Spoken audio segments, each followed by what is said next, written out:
أنا كنت واحدة ما بحبش أقرأ أبدا، وكنت لما بشوف حد بيقرأ كنت بستغرب جدا.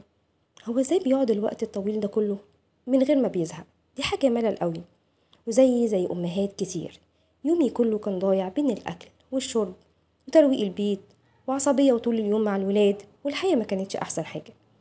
قررت فجأة إني أتغير، وقلت ستوب لحياتي وهبدأ حياة جديدة. أنا هروح أجيب كتاب.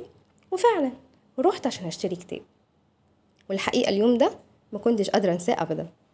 رحت عند بتاع الكتب وبقيت عمالة أبص يمين وأبص شمال ومش عارفة أجيب إيه.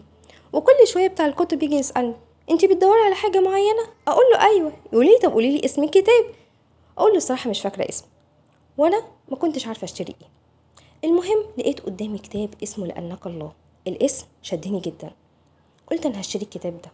حقيقي يا جماعة الكتاب ده سحر، غير حياتي 180 درجة. خلاني أعرف أعبد ربنا صح. أيوة، خلاني أعرف أعبد ربنا صح، لأن هو بيتكلم عن أسماء الله الحسنى بس بطريقة مختلفة، بمنظور مختلف خالص. حاجة كده سهلة ولذيذة، وتحسي كده بيجي على الوجع، وبيجيب لك حل لكل مشكلة في حياتك. ورحت قلت أجيب الجزء التاني، وفعلا جبت الجزء التاني منه.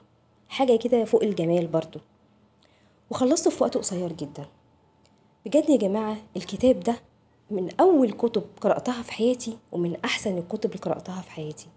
بتخليك تبص للحياة كده بمنظور مختلف، بتخرج الطاقة السلبية اللي جواك، بتخليك تكتسب طاقة إيجابية، بتخلي كده نظرتك للحياة أجمل بكتير وأحلى بكتير. حقيقة يا جماعة الكتاب ده إحنا محتاجين نقرأه الفترة دي قوي. أنا شايف إن دي أهم فترة نقرأ فيها الكتاب ده. جربوه وصدقوني هتدعولي.